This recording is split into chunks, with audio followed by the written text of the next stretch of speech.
So we finally got it figured out, guys. So we're about to get started. So welcome everybody to the Rossland Museum Discovery Centre. We're so excited to have you guys here tonight. The state of the snowpack. Before we get into that though, I just want to let you know we've got some other speaker series coming up in the new year, so you want to keep your eye out for those. One of them is actually going to be talking about the discovery of Canada's Iceman. So in February we'll have Bill Hanlon here to talk about that, so you want to make sure you get back for that one as well. But I think you guys have had enough waiting today, so I'm not going to spend any more time taking up yours. Just to let you know that we live and work on unceded Sinixt Tumulao here at the Rossland Museum.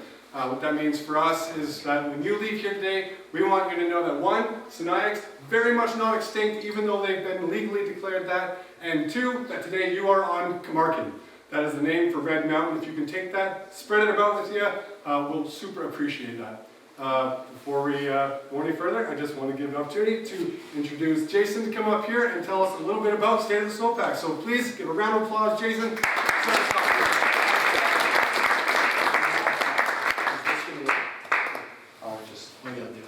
Okay. All right. So before we get there, I really want to say a huge thank you for everybody coming. This is pretty exciting new territory for State of the Snowpack, and you'll hear a little bit about our story as we move forward here. But to be able to be involved in another community now, and we're branching out to Revelstoke as well, is super exciting, and it just feels awesome to feel community engagement and support and see people showing up, because I think what we're doing is obviously first and foremost really important, but it's very, very important for all of us to move forward and try, keep all of us as safe as we can in the country, because a lot of us are out there using it. So, one back, I think we missed one. But I'll do a land acknowledgement as well, because State of the Snowpack encompasses from here to Nelson. We've got a chapter now in Revelstoke. So acknowledging that we're gathered on the traditional, ancestral, and unceded homeland of the Sinixt, the Silk, and the Tanaha peoples. And we're privileged and grateful to be here and honor the ongoing presence of Sinixt on this land. We're mindful of how we carry ourselves today so as to demonstrate our intentions to honor this land, water, and all beings. So, thank you. And disclaimer, just in the day and age of legal liability, the information that myself, Keith, present are for our own observations and to the best of our ability. And the presentation does not replace the actual avalanche training. Obviously, that's first and foremost. So please sign up to an AST or CA course this winter. A variety of options. One is contributor now for State of the Snowpack out of Rossland, and what you do with the information that we present here tonight is your responsibility, so please use it responsibly. So what is the State of the Snowpack? Community conversations saving lives in the backcountry. So this was founded, and we'll get an introduction here to her in a second, by Morgan Dinsdale. She was living in Jackson Hole, and Jackson Hole brought together a bunch of members of their community, big backcountry using community there, and they've seen a lot of tragedy, as many of us, I'm sure, in this room have, and decided that they wanted to have these public sessions or gatherings where we could talk about snow and how we can help keep people safer just by talking about snowpack and avalanche danger and ways to kind of initiate that conversation. And so she saw that in Jackson Hole and was really, really keen on bringing it to the Kootenays when she moved to Nelson. And so for the last 4 years, This has been growing from smaller style gatherings in different locations in Nelson, and now I'm super stoked to say that at our, we just had one a couple nights ago at the Royal in Nelson, and I think we were like 350 people in the room kind of gathered together to listen to the presentations, which was really, really cool. So for us right now, that's our goal, is to build community and continue to build community in places like Rossland and in Revelstoke where we are this year. So thank you very much for coming.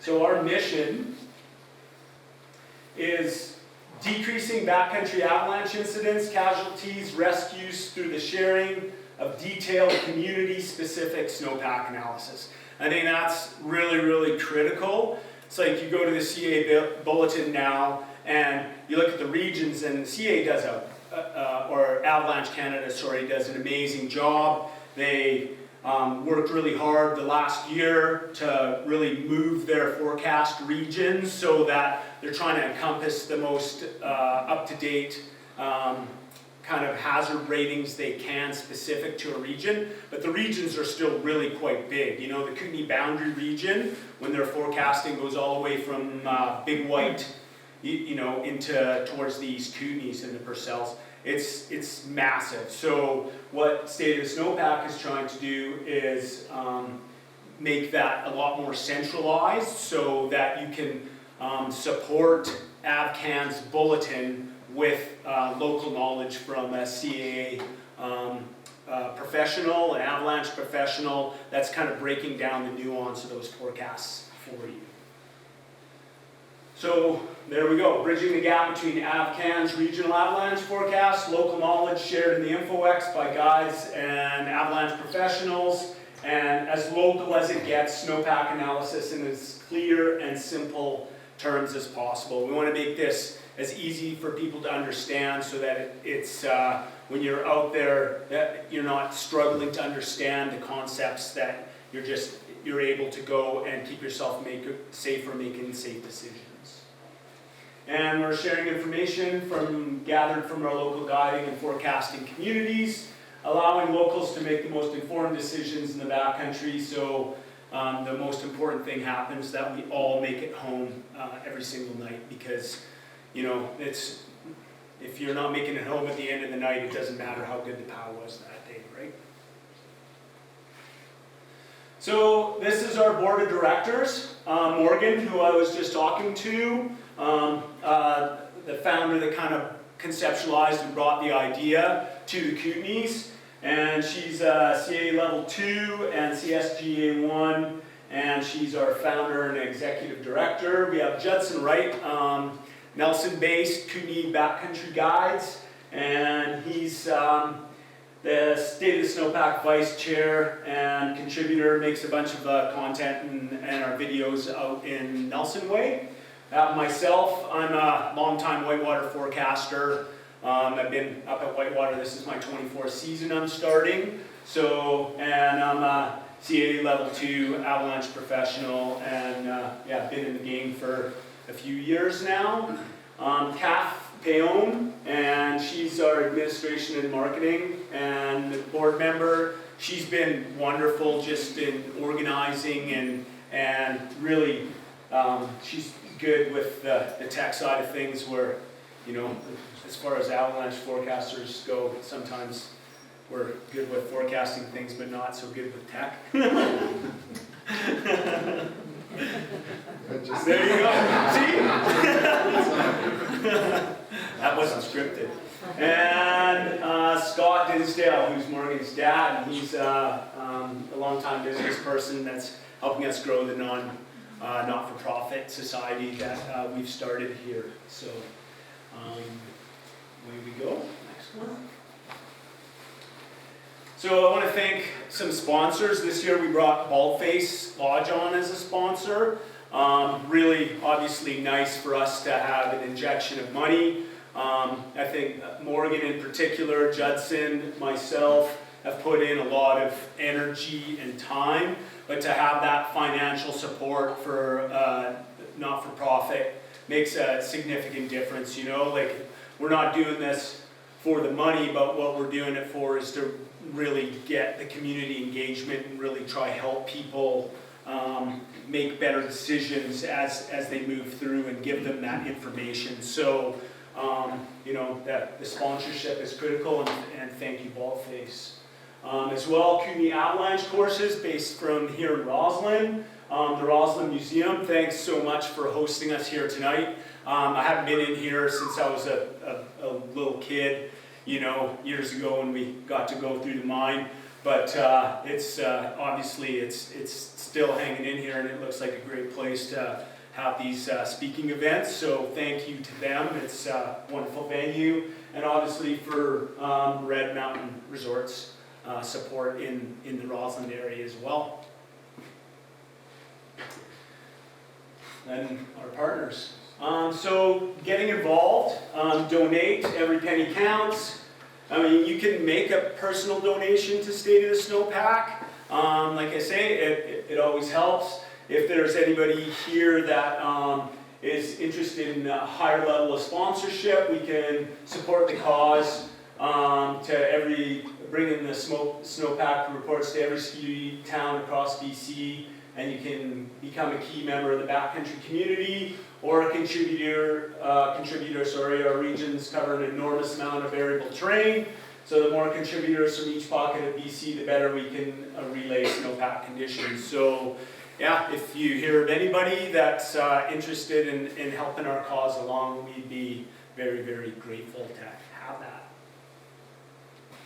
And we've got a great new website that Kath, our marketing director, helped put together, stateofthesnowpack.com. You can get your snowpack updates. Like all of our live streams that come out will always be posted on there. So if you miss one, or if you prefer to be at home in your pajamas, you know, sipping a cup of tea or a cold beer watching these, then that's always available too. It's a nice thing. We'll have all of our event schedules. Get involved, contribute, and become a sponsor or donate. Our vision or dream ideally would be like if you visit AvCan's daily forecast and then come to a State of the Snowpack, and if there's an update, you can have that the nuances of that forecast kind of broken down by a local professional to help you further understand what it is that they're saying in that forecast. So. And State of the Snowpack Rossland and contributor team. So Tammy Strauss, CSGA1, CA2 Avalanche Director, and Red Mountain Ski Patrol. And obviously the man of the night here tonight, Keith Robine, CSGA, CA Pro, and Avalanche educator and author and Kootenai Avalanche courses. And we're very, very grateful to have you, Keith, on board with us, that presenting great information. So, like I say, the goal, I think, overall is for us to really build a community. And one thing I see is like every community, we all fall under the same umbrella, you know, like I'm in Nelson, you're in Rossland, people in Revelstoke, people in Fernie, but those communities are inherently all a little bit different. And to find the people who are local, who are involved in the community, who can actually help deliver that information to the people that they're working and playing with in the snow and, you know, involved. And I think once we build that community and everybody comes together, it's a really, really powerful thing, you know, that the information gathering, and I think it becomes infectious on how people really want to be involved and help keep themselves kind of up to date and knowledgeable and safer, and it tends to move through. And, you know, like we're seeing this, we're starting this here tonight, you know, we're in Rossland. We're going to have I'm sure, a wonderful presentation, but like to see as many people showing up here tonight shows that people really care and they're really engaged and involved and want to be part of the community. So if there's anybody out there that wants to be part of something like this more, you know, we're always looking for more content creators. We're looking for people to be involved in organizing it with the events, because having people involved in the community is really, I think, the grassroots thing we're trying to accomplish. So.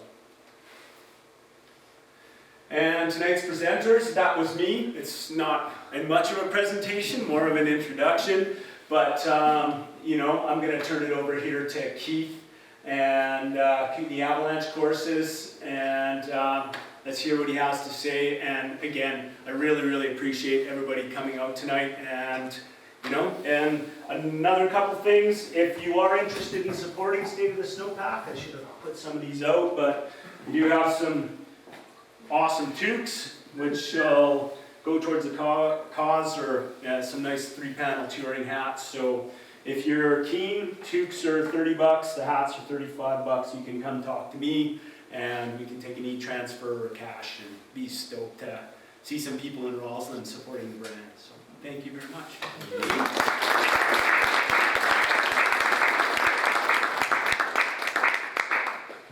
Hey, how's it going, everybody? Sorry about the delay. I was going to tell a joke.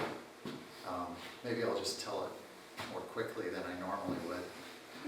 This guy is hunting ducks, and he's, you know, with all the conservation-minded things. This is just a story, so I'm too upset about this. It's a joke. Duck hunting, 2 days, hasn't gotten anything, and finally, you know, hits this duck. The duck falls out of the sky, lands on a big barn, red roof, and then falls to the ground. And he's got to like climb over this fence to, you know, get his duck, and he's about to grab the duck, and this big farmer comes out and says, "What you doing?" And he said, "Oh, well, you know, I shot the duck, and, you know, I'm coming to get my duck." The farmer says, "That ain't your duck, that's my duck." "Oh, no, you see, you know, I was over there, I shot it. No, you see, that duck fell out of the sky, hit the roof, and it's on my property." "Yeah, but come on, man, like, I've been 2 days trying to hunt this duck, and you know, like, please." And the farmer says, "Well, we can probably settle this country style." "Oh, okay, yeah, let's settle this. How do we settle it country style?" "Well, first, I take with all my might and I kick you in the groin. And then you can kick me in the groin, and we keep kicking each other in the groin until one of us can't get up anymore." Oh God. I don't know if this is worth it. It's just been 2 days though. He drove, you know, like he's come from the city, and okay. Let's do it. Okay, here we go. And bam, just nails the guy, and he's pushed on the ground, and he's in so much pain for 25 minutes. And finally, he's able to stand up and says, "Okay, farmer, now it's my turn." Farmer says, "That's all right, you can have the duck." Okay. We redeemed ourselves. The technical difficulties. Let's hit the next slide. I'm a little worried that technical difficulties aren't over. Oh, here we go. That looks like a technical difficulty, but actually this is barely see it, but it's some surface hoard. How many people know what the surface hoard is? Probably half. It's the same thing as dew. The summer version is dew. The winter version, we call it surface hoard. It's actually also called frost when it lands on your windshield and you got to scrape it in the morning. But when it lands on a backcountry snowpack, it sometimes forms beautiful crystals that stand up in the snowpack, and this is a pit that we dug on an AST course back end of November. So it was before the big rain event. And so this was like, ooh, you know, this could be a real problem because these surface hoar layers are weak and they sort of hold the snowpack up until a certain critical point when they can collapse and start avalanches in steep terrain. So let's hit the next one. But then the big rain event happened, and everyone was wondering, you know, how is this big rain event going to potentially impact that layer? And nobody knows actually for sure how it's going to play out, but we can talk about what we think. So in terms of the current snowpack, this is from the Rossland Range just a couple days ago. This is at 1,800 meters, and as you can see, it's a little thin. And so, yeah, so we're kind of waiting for more snow. Let's look at another slide. This one is from 1,900 meters on a north aspect, so it's a little more promising. It's in a Cumin Basin there. So, you know, as you can see, there's hope. The nice thing about the coverage issue is that that big rainstorm that happened at the beginning of the month just really set a good base. Right? And in some ways, and I actually said this when the beginning of the season, when we heard it was going to be an El Nino year, and I remembered previous El Nino years, and sometimes if we get this kind of weather, a mix of rain and snow, it can set up an incredible base, and then as long as it keeps snowing, then we can get some really nice conditions where we've got the base, covers up a lot of the rocks and stumps, and then off we go. So that's what we're waiting for now. So this gives you a little bit of a representation. How many people feel like, oh, you know, I know what that is and I can sort of read it? Okay. But it's kind of cool. It's a graphical representation of the current snowpack in the Rossland Range. And I'll just describe to you because it's kind of interesting. These purple parts represent how dense the snow is. And so this is like really nice, fairly dry and pretty easy to put your hand in snow. We call it fist snow. This is like a little bit denser for finger. Now this is that crust layer. So this is the layer that was formed when the rains came. And it goes down to this which says K, which stands for knife. So it's like you'd have to use a knife to sort of get into it. And then below that is some snow that's a little less dense, and then a little bit better snow at the bottom. An ideal snowpack from a stability standpoint is one that starts with fairly less dense snow and gradually gets more dense as you go through the snowpack. And one of the ways you can tell what the snowpack is like, a lot of people use the handle end of their pole, and when you go out into the backcountry, you just push that down into the snow. And when it's what we call right side up, you just push and it goes in nice at the top, assuming there's some nice powder there, and then it gets gradually more and more dense such that it's more and more difficult to push your pole through.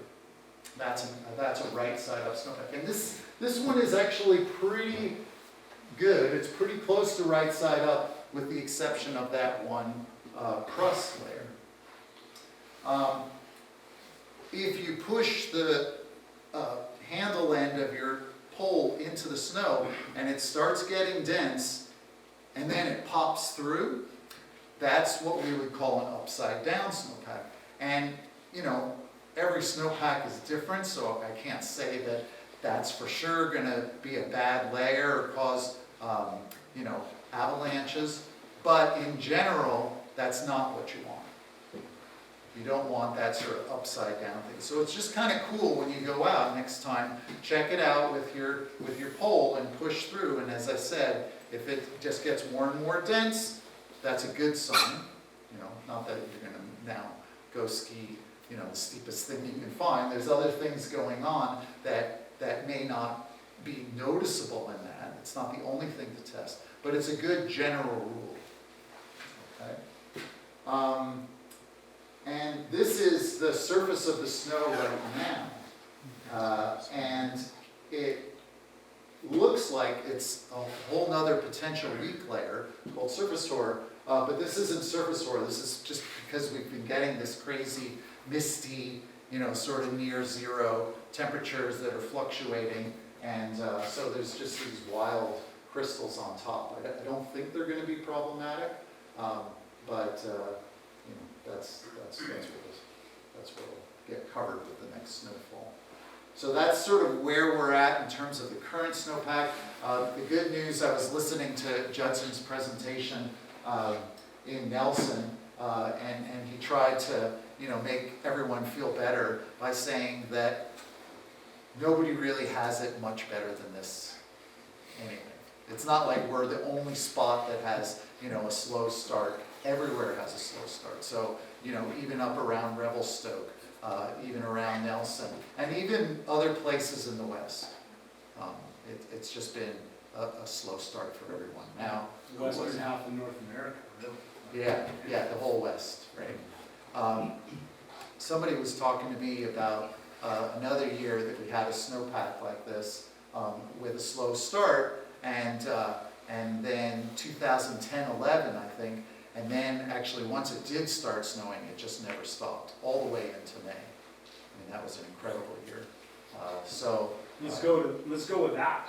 Let's go with that. Yeah. So what I thought I'd do, because we're going to do, I think we have 3 of these State of the Snowpack presentations scheduled for this season. What I thought I'd do is talk, and I'll typically bring like something extra added that I think will be interesting for everyone.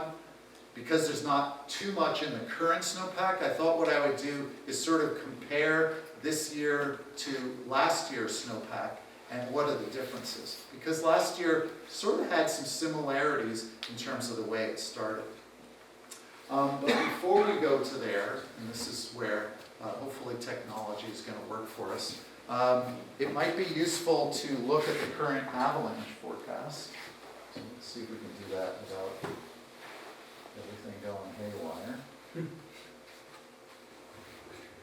That big. Yeah. Throw me my glasses. Yeah, this is going to work.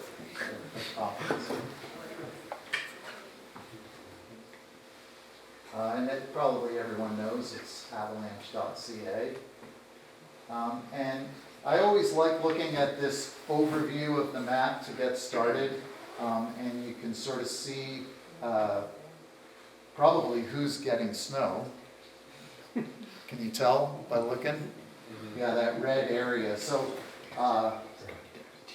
there's a lot of people that, not a lot of people, but a few people have moved from Rossland to Terrace, because Rossland Did you? No, one of our friends just One of your friends, right? Because, you know, Rossland's obviously grown, and I still love this place, and I think it's still amazing, and it's not like spoiled. But some people that are maybe hardcore or something think, okay, Rossland's too much for me now, so they go to Terrace, which is, you know, similar in a lot of ways, and Terrace has been getting it this year, and so that area has, you know, we just click on it. You can see, wow, you know, high danger, and I'm sure that it's because, you know, they're getting, 30 to 67, wait, this is probably a bad idea. 30 to 60 of new snow by midday Friday. Wow. Yeah, that's pretty amazing. And so, sorry, that was cheaper. I know what you're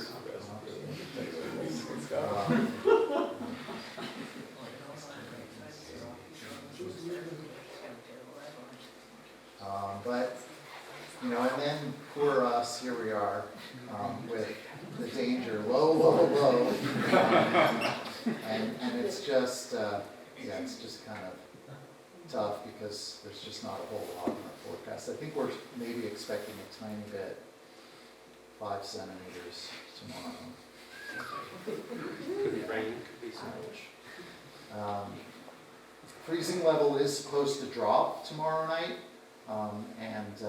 Yeah, so just watch to see locally where the snow is. If it's you know, here with maybe 10 centimeters, things might be decent riding. Kootenai Pass, you know, maybe they'll get a little bit more. So yeah, I always like to stay in the Rossland range if I can, but I'm willing to drive an hour if it means way better conditions. And hopefully people know what these blue dots are. They're called the Mountain Information Network. And it's a really cool way, similar to what Jason was talking about, that we can share information with each other. And so everyone is eligible to share information. Yeah, so this is, I know this guy, he's from Grand Forks.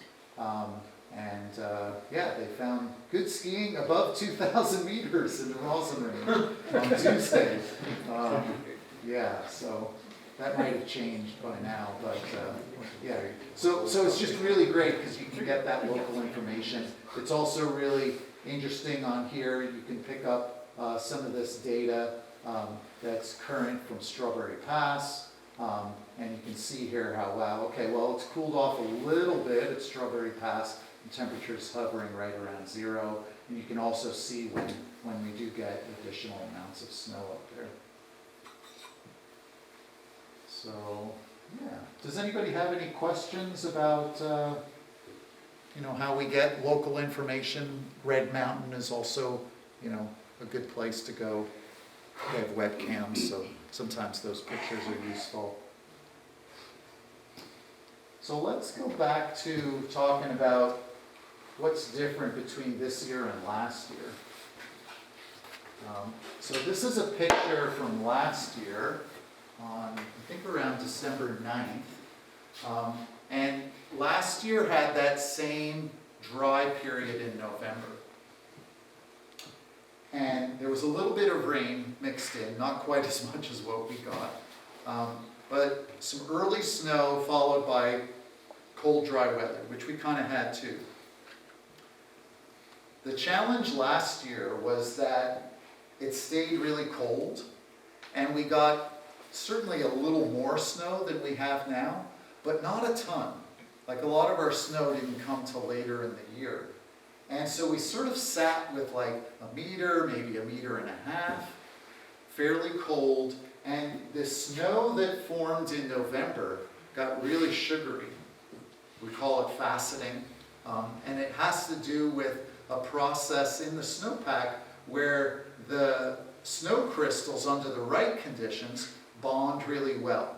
When there's lots of snow and actually warmer temperatures like we're having this year, so there's sort of a silver lining here, that promotes better bonding of the crystals. Whereas last year, I don't know if you remember, but December was quite cold, right? We had temperatures -20, even colder.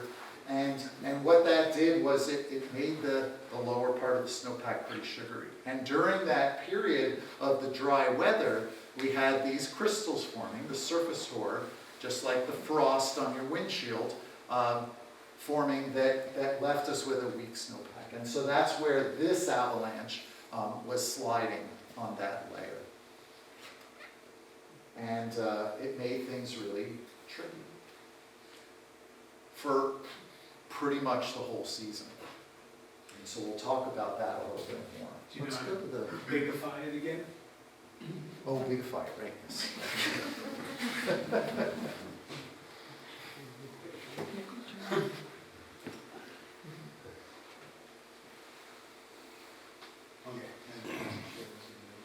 Okay, so let's talk a little bit more about last year. So Avalanche Canada on their website, I'm going to bigify it. So it's on up there. Oh, it still didn't work. Oh, it don't. Just gonna try one more thing.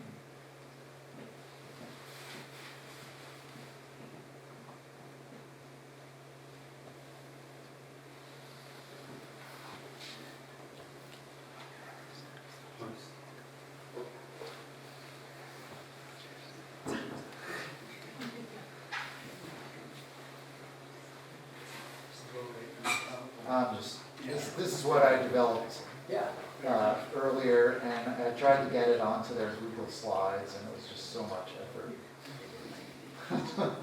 and didn't really work. So let's do this. Actually, I'm gonna show this video next, which went viral in the avalanche world. I think maybe 2,000 hits or something. That's a lot. This.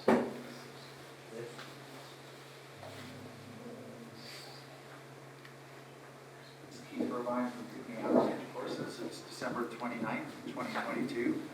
And it's another day of triggering avalanches. It feels like it's been almost every day that we've been triggering remote avalanches. And as you can imagine, we're choosing terrain that helps us not get into those avalanches. But it's interesting because sometimes we're choosing areas where the terrain is between 20 and 30 degrees, but we're next to terrain that's over 30 degrees. And so this is a good time, I guess, to be using inclinometers if you're not sure of what the difference is, because that's the difference between safe terrain and not safe terrain in the current conditions. You can see behind me that there's a size 2 avalanche, and the crazy thing about these avalanches is it's not even getting triggered when we're close to it. It's getting triggered when we're still like 50 to 100 meters away from it, and then it ends up like dominoes. And it's been a theme this winter where throughout the whole month of December, on and off, but there have been a lot of these periods where these remote triggers have been fairly common. So as you can see behind me, the terrain where it did slide is well over 30 degrees, and again, staying safe by choosing 20 to 30 degree terrain, which is great skiing and having a good time. Hey, this is Keith Robine again. This is part 2. We're just down here in the avalanche debris of that same avalanche. You can see the crown above us, and it goes a long way. It starts over there, 100 meters, including scrubbing some of the rock there for 25 centimeters under looking at big slopes. I guess this is part 3, and this is the big one. This is Smuggler's Bowl behind me here at outside of Kokanee Glacier Cabin. Kind of bread and butter skiing for a lot of the people that stay here, and it went it went wall to wall, just like the other one that we were looking at. It went remotely. Nobody was really even close to the bowl when it went, but people have been skiing around here in more simple terrain, and somebody would have triggered that, and from, I don't know, maybe 250 meters away, and it triggered this bowl behind me that now has gone probably size 3, or maybe even bigger.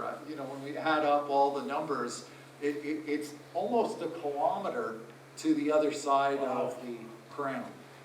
So wall to wall, this bowl went, and it's just impressive to see. I've been working up here for 5 years, never seen anything like this, and skied here, for 20 plus years. I know that probably this bowl has gone like this on occasion. It just hasn't gone like this in a while. So I can't remember a tricky snowpack like this for quite a few years now. I knew that some year we'd have a tricky snowpack again, and at least for right now, yeah, it's just remote triggers, not that many naturals, and so it can really catch people by surprise. And I think the avalanche bulletin is spot on with their forecasts, and the special public avalanche warning is duly worthy of consideration. Yeah, so these are the kinds of Hey, this is Keith Robine. these are the kinds of videos that people put out with the state of the snowpack. So it's like, it gets you just the most recent information, and hopefully, you know, it's like these pictures and videos are worth thousands of words when you can see real avalanches, and you know, like I was kind of emotional talking in that video there. It was just so incredible to see, you know, that size avalanche, and that it was triggered from, you know, someone like 250 meters away. How was it triggered, Keith? Just you know, like we were riding in lower angle terrain. Obviously, we knew it was not a day to be riding in avalanche terrain. Yeah, what happens is where you're standing may sort of, the extra weight, like the straw that breaks the camel's back sort of thing, will trigger a weak layer that in this case was down probably about 60 or 70 centimeters, and then it collapses under your feet, and then like dominoes, the weak layer moves under the snowpack 250 meters away, and then when it hits the steep terrain, because it doesn't start an avalanche in, you know, the terrain that we were at, because it was like 20 degrees, but when it got to the 30+ degree terrain, then it started the avalanche. I mean, holy cow, that's pretty incredible stuff when it's that dicey. And it's not always that dicey. As I said, you know, last year was the trickiest snowpack in a while. And as a matter of fact, I went and looked at some of the statistics. So I love saying to groups that the backcountry community is incredibly savvy around avalanches. And they've gotten more and more savvy over, you know, the last 20 years. And the reason that I know that that's true, I'm not trying to just brown nose you guys into liking me by telling you how great you are. Well, I mean, you know how great you are. But when you look at the statistics, actually the 10-year average of fatalities has been gradually going down from an average of 15 people dying in Canada per year down to 10 up before last year. And that's amazing given the fact that the number of people that are actually in the backcountry and using avalanche terrain has exploded over the last 20 years. I don't know. What would you guess? 3 times 4. At least threefold, maybe fivefold or more. Yeah. Right? And so the fact that the number of fatalities, despite so many more people in the backcountry, it means that people are savvy. And so, you know, I think we can all pat ourselves on the back for helping keep each other safe. Obviously, things like Avalanche Canada, putting together great avalanche forecasts for us. All of that stuff makes a difference. And one more thing I'll say about Avalanche Canada and the forecast. This might be a little bit controversial. Some people may not fully agree. But I've been following the forecasts very closely as a professional since I've been here, 25 years. And what I've noticed is that when I first came to Canada, there was a lot of grumbling about the forecast, and that it felt like it was keeping the avalanche danger higher than it should be as a way to sort of try to protect the public. And I listened to those arguments and I thought, yeah, maybe there's some truth to that. But I also thought, maybe that's an okay thing. But gradually over the years, and my friend James Floyer, who he and I co-wrote the guidebook, the AST guidebook, I think his influence has been really valuable, because what I've noticed is that the avalanche forecast really now strives for accuracy, like complete accuracy every day.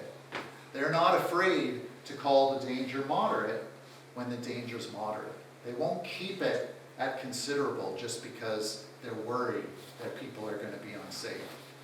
And I think that, there's that story about the boy who cries wolf, and then nobody believes the boy because he cries wolf all the time. And then he cries wolf and there's a real wolf and everybody's screwed. So I think that there was a little bit of that probably went on, that people discounted the bulletin. But now I think people recognize that the forecasters, they try to nail it every day. And so when they say, what it is, people really believe it. And I think that has helped people to rely on the forecast more. Because really, what else are you going to rely on? I mean, 20 years ago, people would sort of rely more on their gut feeling. People would rely on maybe a snow pit test, one test, which, as we know, gives lots of false negatives, false positives. They're just not that reliable in and of themselves. And so people rely now on the bulletin. Okay, but why was last year such a tough year? So this is an example, or this is on the website. You can look up the historical incidents. And this one's from this year, by the way. Well, this season. I mean, it's 2023. But this snow season was in November. And it was in the Rockies where there was very little snow on the ground. But there was enough snow and wind, especially in the upper elevations above where they were doing their ice climbing, that the wind created, a fairly decent sized wind slab, even though there was, not much snow on the ground. And so that wind slab triggered naturally, and unfortunately we lost someone already this year. So let's look though at last year. The rest of these are all from the last season. And it started on January 9th, and the last fatality was on April 22nd. And so this total number of fatalities, 15, was the greatest number since 2015, 2016. So quite a few years. And that's why I said in that video that, sure, avalanche danger goes up and down over the course of a season, but it was just a trickier snowpack because of this fact that, you were getting these remote triggers.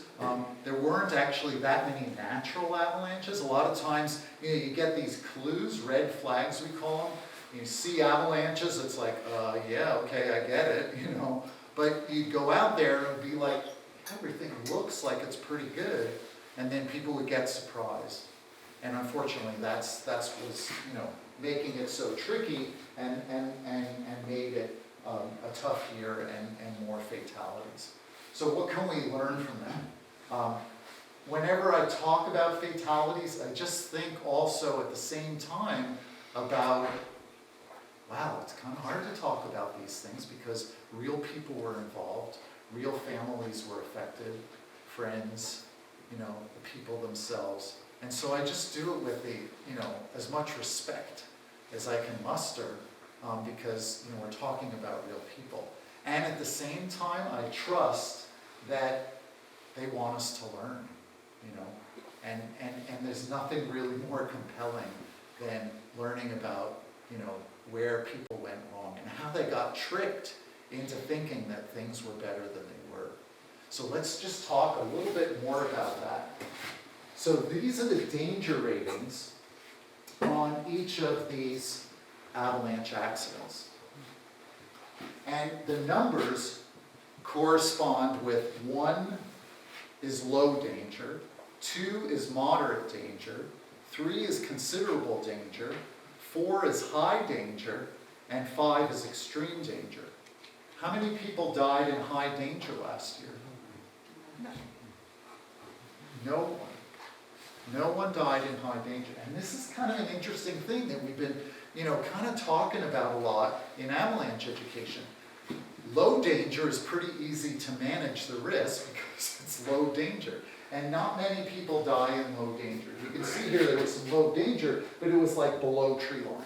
And people weren't dying there. They were dying up in the alpine or in the tree line elevations. So the three numbers represent alpine, that's the first number, so that's the highest elevation. In the Rossland range, where do we have alpine?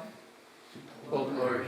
Yeah, we have our little piece of alpine heaven in the Rossland range. Old Glory is an amazing place, and incredible alpine terrain. It's just the only place in the Rossland range that has that kind of alpine elevation. But it's actually higher than anything at Kootenai Pass. And I think, I don't know where it compares to Whitewater. Top of Weimar-Peak is 2380. Oh, same exact thing, there you go. So it's comparable with that. And tree line elevation, what's tree line in general? Where's the good skiing in the Rossland range? It's the tops of most of our mountains, right? The top part of Granite, the top part of Kirkup, the top part of Roberts. You know, as you get down into the lowest elevations, you know, there's some good exits, but generally the forest is pretty thick. But up in the higher elevations of most of our mountains, that's where the tree line is, where the trees are spread out a little more. So that's where all our good skiing is. Okay, so let's go back to this. So as you can see here, I mean, this was a tricky snowpack because all of these fatalities happened in moderate and considerable danger. And so that's what I'm saying, you know, it's easy to manage the risk if you go out in low danger because things are pretty safe. It's actually pretty easy to manage the risk in high danger because most people are like, it's high danger, we're not going into avalanche terrain today. We're going into our, you know, back pocket terrain, that's what I like to call it. It's always there in your back pocket, the places you know that you can ride any day of the winter, right? Places like the southeast side of Cuckblock Peak, you know, one of the more popular areas in the Rossland range. Simple terrain, pretty much everything there is well under 30 degrees, and you can ride it anytime and not worry about avalanches. So high danger in some ways, even though it sounds scary, is easier to manage because we just know that it's, you know, we got to avoid avalanche, right? The challenge comes in the moderate and the considerable danger because that's where it's like, well, maybe, you know, maybe I'll ride in avalanche terrain. And then we have to be really mindful of where are we going to go and what do we pay attention to if we're riding in moderate and considerable danger. And that's where, you know, we really focus in avalanche education, particularly in like an AST2 course. AST1 is like part 1 of the AST program and we provide the foundation. But in the AST2, that's where we, you know, really get into how do we manage things like moderate and considerable danger, especially in a year like last year, where the answer to the question is, how do we manage our risk in moderate and considerable danger? Anybody want to guess? Not that they've heard it from me. Terrain. Terrain is always the answer. Okay, so let's give that its due course. There was an Austrian guy that was asked, you know, what's important in avalanche terrain? There are 3 things important. 3. Terrain, terrain, and terrain. Right? So for sure it's about terrain. And in terms of choosing terrain, how do we choose terrain, you know, when we've got moderate and considerable danger? What's the thing, you know, it's like, yeah, I get it, moderate, considerable. What's the thing we need to pay attention to in the avalanche bulletin? And what was it that was so kind of, not unusual, but it was unusual to have it for so long of the season? Persistent weak layers. Exactly, right? It's that we had persistent and even deep persistent weak layers as the main avalanche problem for almost the whole season. And that's why it was a tough year. It was a tough year because we had tough avalanche problems to manage. And we need to manage those persistent and deep persistent problems differently than the way that we manage, say, a storm slab issue. Because a typical storm slab avalanche problem is bad for like 2 days, maybe 3 days after the storm, and then it usually heals, and then we can start stepping into better terrain.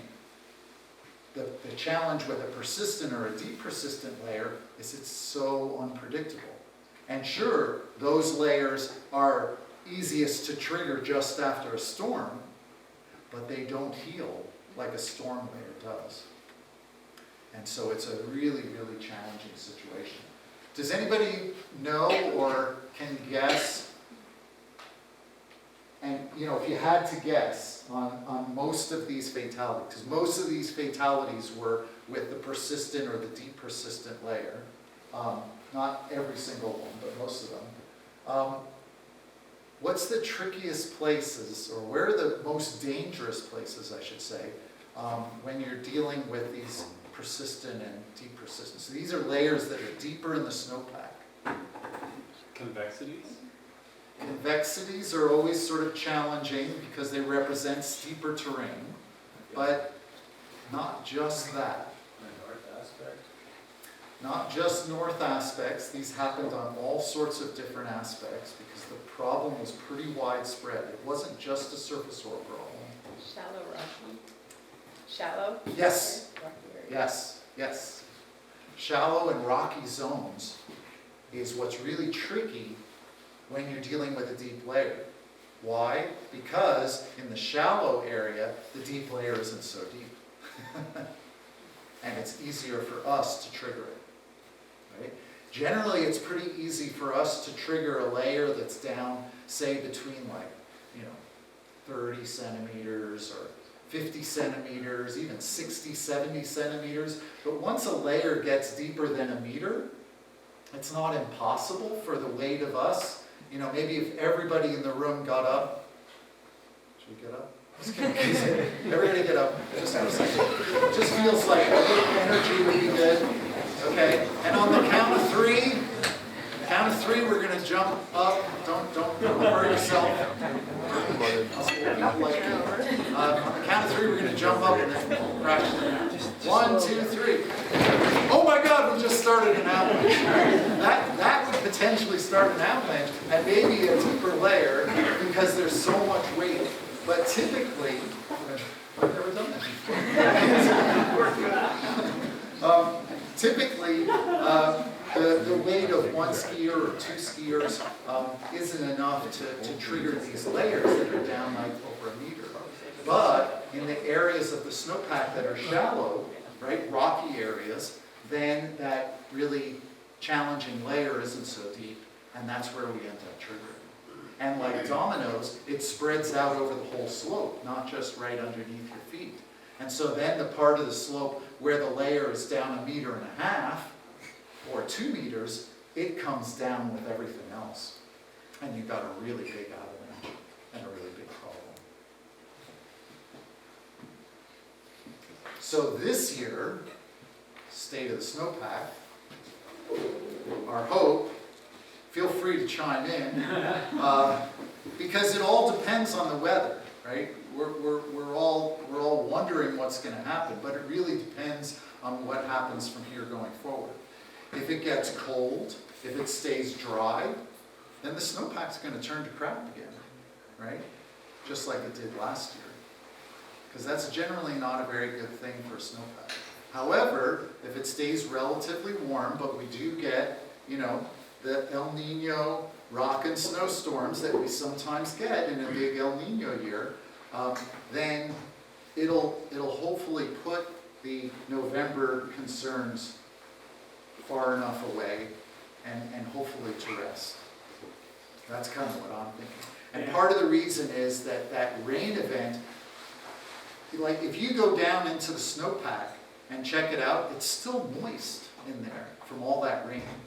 Like you can just take a bunch of snow and get water out of it. That's not a usual snowpack. And so hopefully over time that wet snow starts to just sort of freeze up a little bit, it'll hopefully hold everything together. What do you think? Yeah, you're right on. And like today I dug a profile just under 1 meter of snow. Whitewater, at 1,950 meters, it was moist. You could make a snowball at every single centimeter of the snowpack. It was all moist. So, you know, ideally we get a gradual cool down. It really nicely tightens up, and then we get nice snowfalls on top of it that, you know, those other layers don't become a concern because they've settled into a nice, you know, tight base. But if it does get cold, or, you know, we get cold and warm, and then the snowpack goes through these crazy metamorphosis, they start to change, and snowpacks hate change, is what I've always said, you know? They like gradual. They like gradual change, but like dramatic change, like if it's, you know, one day to the next and it's going back and forth week to week, a snowpack really gets fussy and angry with that kind of change. And it starts to undergo the process of changing into things you don't want it to change into, like we had last year.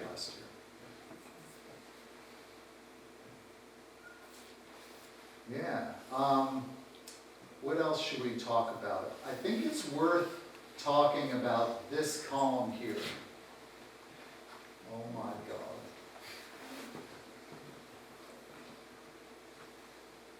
What do you notice? These are the numbers of people that got caught in each of these avalanches. What should those numbers ideally be? One. They should be one, ideally. They should be one. And one is the nature of the problem. Like I said, remember the domino thing. Avalanches were, you know, like going far and wide. People were so surprised how, you know, much, we use the term propagation, how much propagation there was when these avalanches started. And they were catching, you know, in many cases, the entire group or a good portion of it. Is that because when the second person started skiing, they were the ones who triggered it? The first one compressed it, but the second one triggered it. Yeah, that's the other thing that's so tricky about these persistent and deep persistent issues, is that they don't go when we think they should go.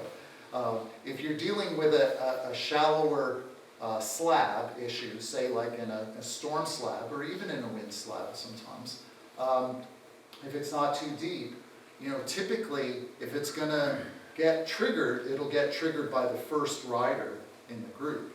But the challenge with these persistent ones is they're just like so deep, and they're just waiting for, I don't know, it seems like they have a mind of their own, and probably someone has to hit the sweet spot of the slope to trigger the big avalanche. And so it's just, yeah, people are catching off guard. They're often part way down the slope rather than triggering it right at the top. And of course, that's a worser scenario than if you triggered it right at the top. You've got a whole bunch of avalanche debris behind you coming down on top of you.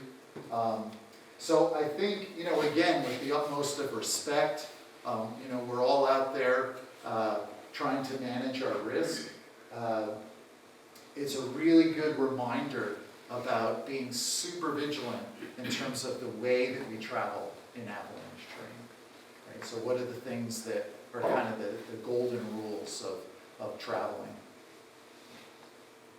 when you're exposing people in avalanche terrain? One at a time. Sorry, did somebody say one at a time? One at a time. Oh, thank you. My assistant instructor. Yeah, one at a time is really important. Anything else? It's okay. School bus spacing? Yeah, just, you know, that appropriate spacing, knowing when's the right time to enter the slope. You know, generally I like to just have one person on an avalanche slope at a time, and then the other person's in a relatively safe spot while then the next person goes, and then get to a relatively safe spot. Even if it's, you know, even if you're skiing, say, steep trees with big openings, a lot of these avalanches were in the trees last year. if you can stop, even if there's not like, okay, I don't see like the safe spot on this slope, right? It's just beautiful gladed tree skiing. At least stop so that not both of you are riding at the same time. Because if both of you are riding, you're both going to get swept. But if one person stops, say on the uphill side of a tree that they could hold on to, then they've got a really good shot of holding on to that tree if the other person gets into an avalanche. Because as you can see here, it's a really tough situation when multiple people are involved. Even if they don't end up getting fully buried, they may not be able to, extract themselves quick enough to then respond to the person that has gotten fully buried. And so these were just super challenging avalanches last year. Is mechanized cat skiing? What's mechanized skiing? Yes, so there was, and just to show, again, with all respect, how tricky the snowpack was, it wasn't just recreational skiers that were getting caught, it was professionals as well. Heli skiing or cat skiing? Heli skiing or cat skiing is mechanized. Yeah, and again, I'm not trying to hypothesize, but I think the fact that we had a number of years where the snowpack was fairly predictable in terms of the problems, the kind of problems where there's a big storm, it's going to be, sort of a little sketchy for 2-3 days afterward, and then it's going to improve. I think that, people that maybe hadn't been backcountry riding for a long time might not know about, 2015 or like 2008, 2009, I think, which was also a really tough year. Those were the really tricky years. So it was like, this is how things work. But it was a tough one. And as I said, I bring this up not to, be morbid or to disrespect, what happened, but that we can certainly learn from it. And so now we can know when we get another tricky snowpack, hopefully not this year, but we'll be ready for it. And it was all about being patient, right? It was like, this is not the year to be like, go for it in January, go for it in February. We just had to wait. And things actually did improve later on in the season. Later on in the season, areas that had a deep enough snowpack, because eventually we did get lots of snow, you could ride with a greater degree, a greater margin of safety, less risk. There's never zero risk in avalanche terrain, and that's also a really tricky scenario. But the way that I like to sort of compare it is there's also risk in driving to the trailhead. We may not think about that. It's not like, oh my gosh, am I going to drive today? What's the highway danger rating? They don't put out a danger rating, but some days the highway danger rating is considerable or high, right? When the roads are that sketchy. And so, we take risk there. We also take risk in the backcountry. We manage that by choosing appropriate terrain. So last year it was about being patient and waiting for conditions to improve. And by the later part of last year, things had improved enough such that there wasn't no risk, but it was a very low probability. But still high consequence. So then you still have to make decisions. And I don't know if I'm going to get in trouble, but I'm going to show another video that shows me skiing. Can I just add one thing before you go there?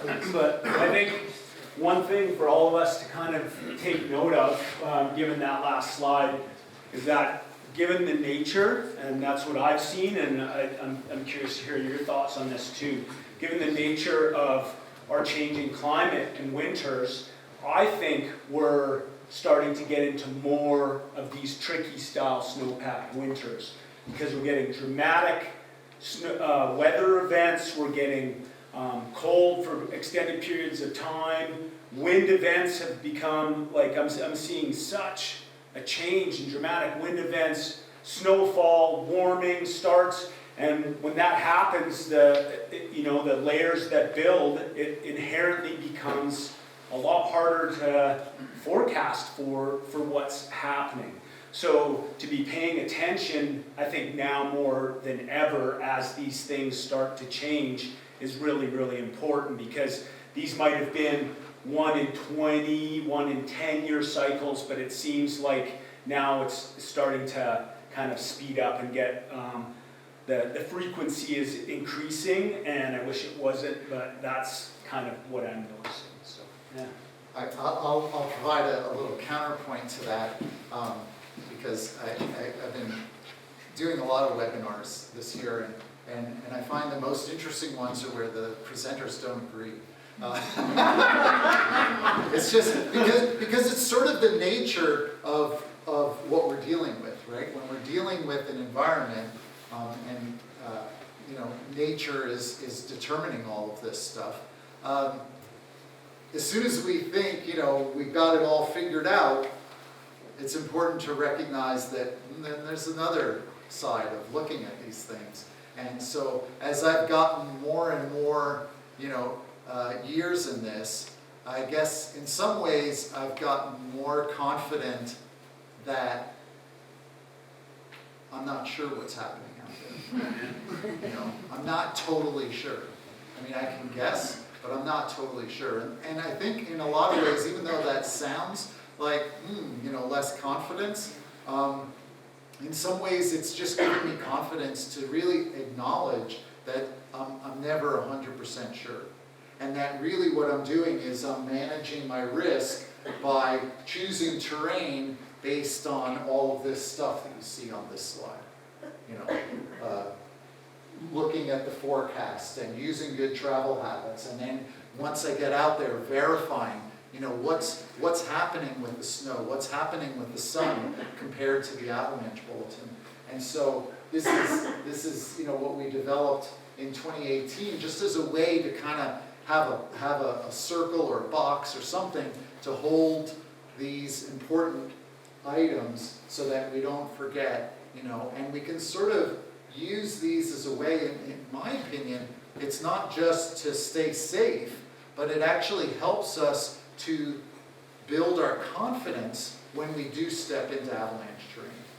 When I step into avalanche terrain, I have more confidence now than I did 20 years ago, because I have tools that help make me realize that, okay, the risk right now is low enough that I can step into, this kind of terrain.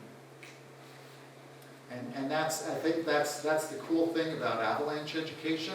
It's not just about staying safe. It actually, for those people that like skiing in steep terrain, it builds your skills so that you know when to do it. So let's look at both sides of that.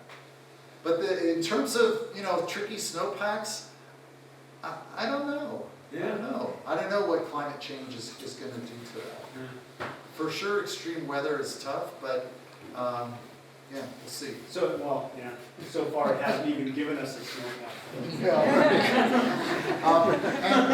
And this tool, how many people have seen this tool? Okay, most, good. Yeah, I mean, this is the foundation of how do you do what we've been talking about for the last hour. How do you choose the right terrain, based on the risk? It just comes down to this. It's looking at the danger, and then, if it's considerable danger, knowing that your, back pocket, simple terrain is good to go probably. Use normal caution.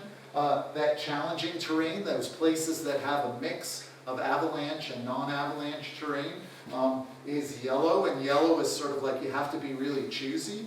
That's where, you want to use your more advanced skills, your AST2 skills, to really analyze slopes and think about consequences before you choose, which one you're going to ride.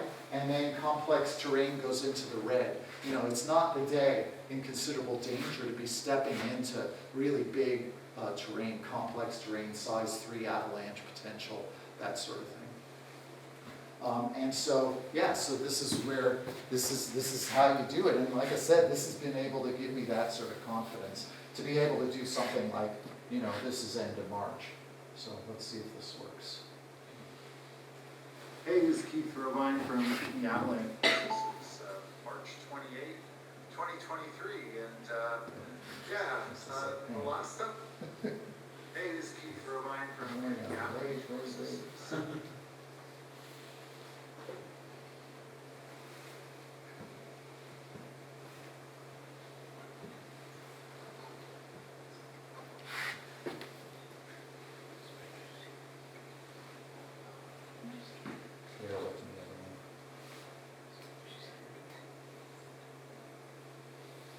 The wrong button. Up. Thank you. Now.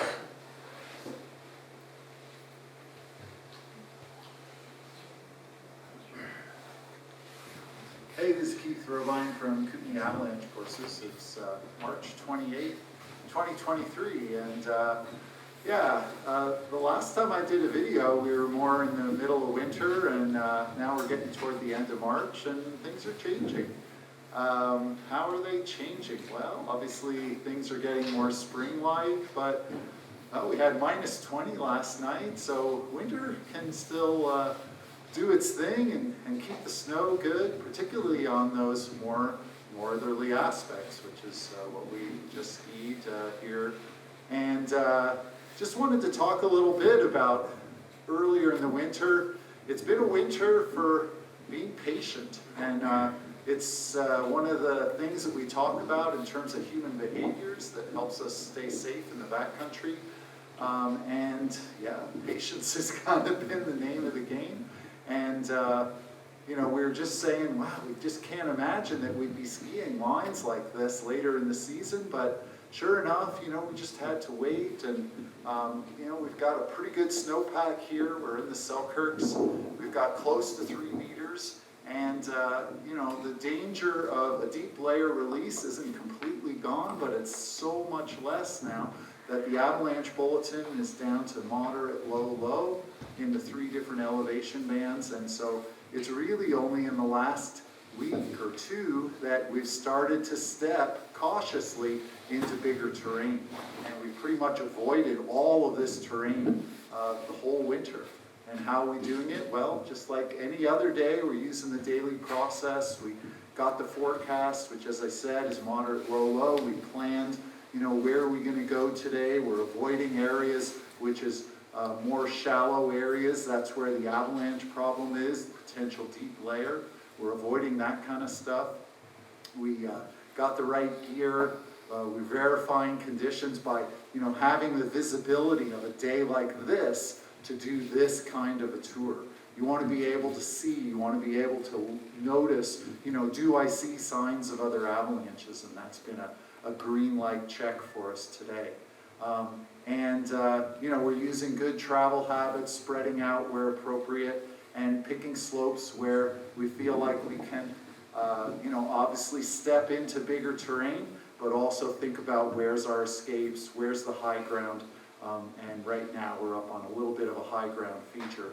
Not totally safe, but safer than if we were down in the gully. So, hopefully that's helpful to be thinking about how the snowpack changes over a season. It's been a challenging year, but also a good year. There's been lots of great powder, and we had 7 overnight, 20 over the last few days, minus 20 last night. It's a very nice ski. Yeah, so I just think it's important to, put everything into perspective and talk about, what the danger is, but not just talk about the danger, but, what are the conditions? What are we, waiting for? What are we being patient for?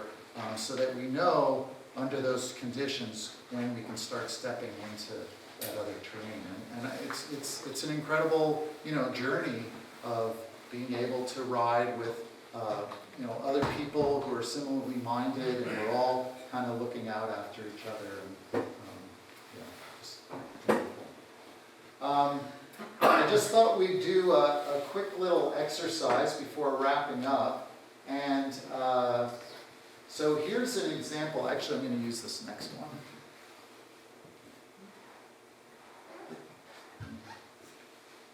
So here's an example of, potentially a challenging situation of considerable danger. In this case, we're talking about storm slabs. And so here's the trip planner to help you if you're remembering how you choose the right terrain for the conditions under considerable danger. And there's a couple options here. Plan A is to ski this line here. And then plan B is to ride this terrain here. And for those of you that want a plan C would be to go to a different location than this that basically has all simple terrain. And obviously, like I said, that kind of back pocket terrain you could ride any day of the winter. And so plan C would be a good backup plan if you didn't like something about what was happening on this day.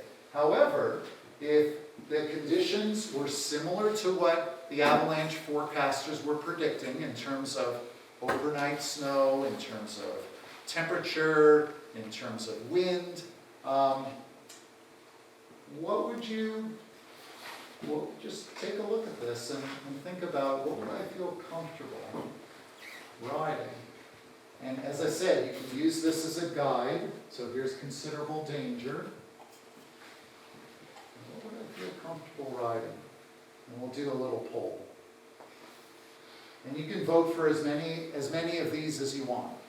Okay, so how many people would feel comfortable riding the Plan C, which isn't up here, but would be a nice simple terrain area? Yeah, nice. Okay. How many people would feel comfortable riding Plan B? Some.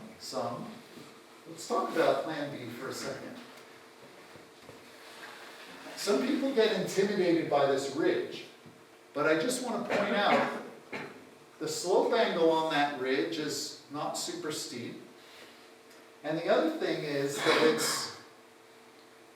it's high ground, right? So when we're playing the avalanche game, high ground is often where we try to go because it keeps us safe from avalanches above us. There's nothing above you here that you're likely to get triggered. And so Plan B is pretty nice. And then, there's a little bit of concern right here probably. That's a steep slope, but it's fairly small. And again, you'd want to have a strong group of riders with you, people with all the right equipment and, well practiced in their companion rescue skills. But then, you get up on a little bit of a knoll here, safe spot, so you can ski through here one at a time. And then this is pretty nice tree skiing through here. You'd probably want to buddy up, and then you'd come out and probably have a good run. How about Plan A? How many people would be comfortable with Plan A? Ooh, it's hard to get people get psyched on Plan A. Yeah, Plan A would definitely be pushing the terrain, I think, given the considerable danger. But let's point out a couple things, and maybe someone here can point out something about Plan A that they like. Let's talk about the beginning, because that's probably the most committing part, is that first part of the slope. Is there anything that you can say that you like about that? Exit zones to skiers, right? Exactly. The good thing about Plan A that this gentleman pointed out so well is that you're actually pretty close to a good exit. Right? So if you're going to ski this slope, that's where I'd be skiing. I wouldn't be coming right straight down here because if you trigger an avalanche, oh my God, you're not escaping it. And, there's like a lot of snow it's probably going to propagate all around you and you're going to hit these trees. Whereas here, I'd be really careful. And this is where, a more advanced technique that we describe as ski cutting comes in. If it's a storm slab, so again, I'm running myself into trouble here probably, but persistent slabs don't respond to ski cutting in general, right? It's not like you put a real hard turn into a slope and think that layer that's down a meter is going to react to it because it's so unpredictable. Remember what I said about it? It's going to react when it reacts, You just have to hit the sweet spot on the slope. So ski cutting doesn't work for that kind of problem. But for a storm slab, you know, let's say that we're dealing with a layer that's down like 30 centimeters, you know, generally they respond better to ski cutting. And so, you know, I'd be carefully working my way down here, and, you know, I definitely want to leapfrog, probably get into the woods, and then let the second person go down a little further. They would get off into the woods, and one at a time, we'd slowly work our way down the slope. Now, is that an idea of a fun time? Sure, maybe, but also, Plan C, it sounds like it's really good powder. The Plan C people are having a good time, and they're not having to worry about one at a time, and oh my gosh, you know, like it's going to take time to do all this. So don't get into the mindset, I mean, unless you want to, that you always have to choose the most aggressive terrain based on the conditions. In a lot of cases, I just love going to, you know, simple terrain, just having fun, skiing great power. It's just like, if you're going to ski, and this would be, as I said, pushing it, if you're going to ski this line with this kind of danger and avalanche problem, this would be a much better choice than, say, that. And that's kind of, you know, a lot of different lessons, I think, in this exercise. I just wanted to point that out. And also notice here that this is kind of nice, lower angle, especially once you get away from this slope. And that at the bottom here, we didn't choose this kind of muddy couloir-ish kind of feature, because it's like, this is not the day to do that. But, you know, skiing in the trees here, this looks actually pretty nice. That's where you can get into human factors as well, because you just got away with Oh, skiing yeah. Plan A, Right. and all of a sudden you stand on top of that, Yeah, and on you're top like, of this, wow, that that is didn't a go. sick So line. this- yeah. And then people start having that conversation, and that's where everybody really needs to look at each other and say, hey, this was not Plan A, maybe that's not the best decision, because it gets really easy to get drawn into things like that, and that's how accidents can happen. Fantastic. Great. I think we're at the point where we should see if there's any questions.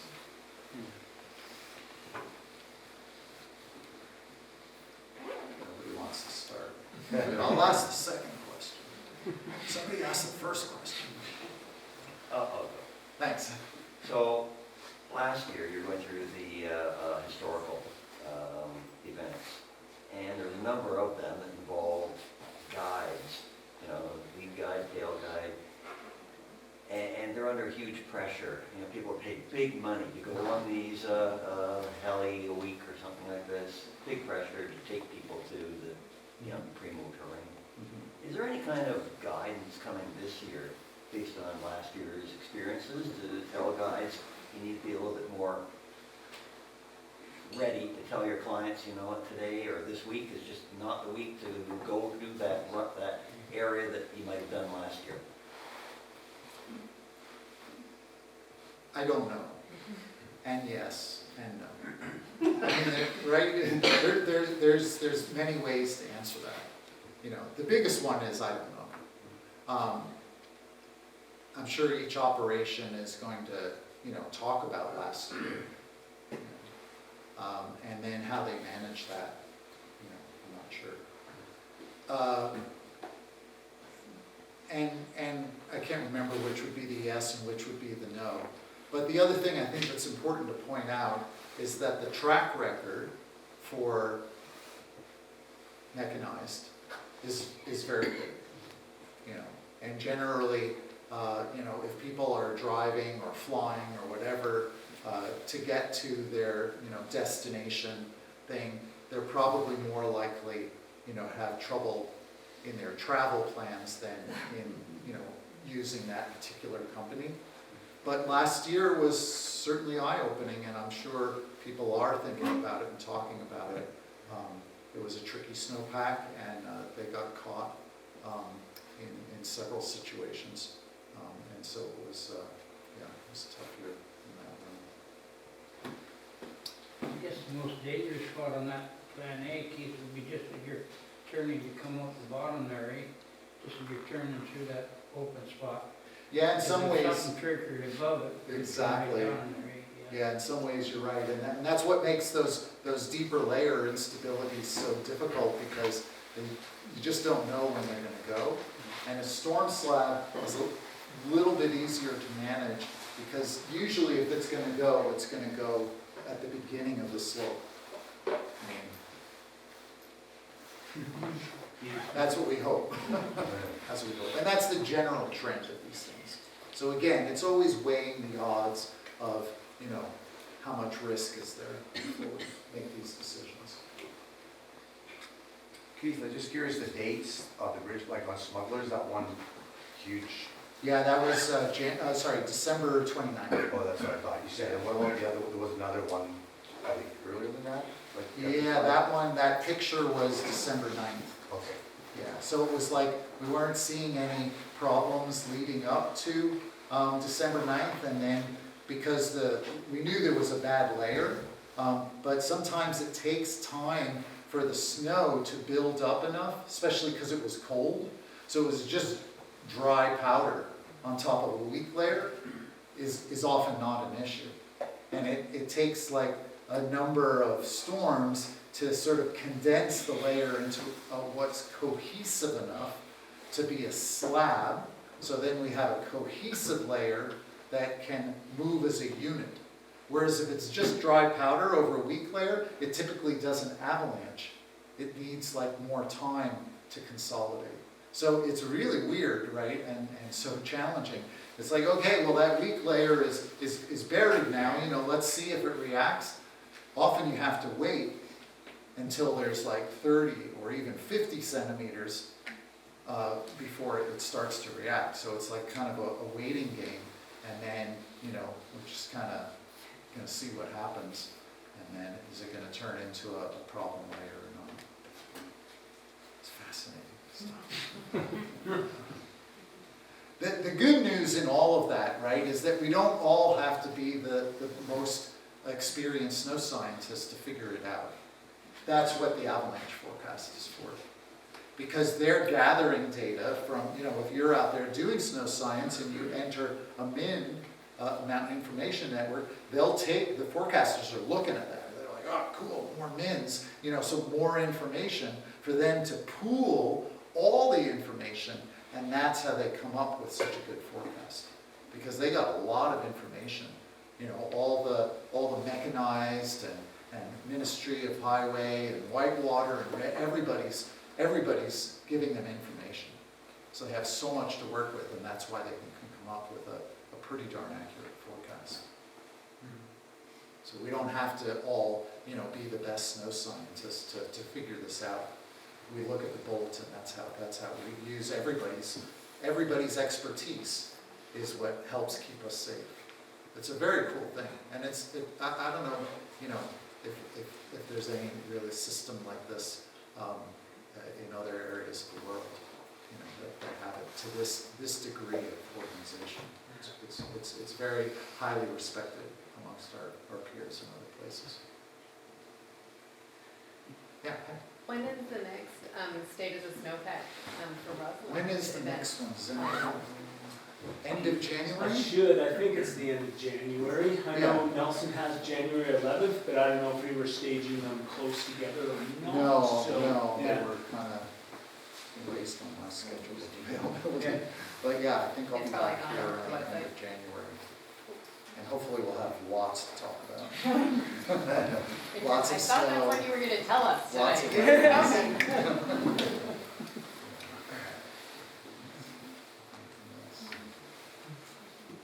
Anything else that you covered?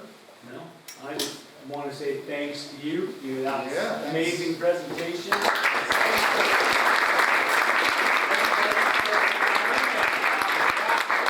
Let's something really, really cool here in Rossland, and thanks, Keith Robine. Sorry for screwing up. All right, well, thank you, everybody. What a wonderful presentation. Let's do one more round of applause.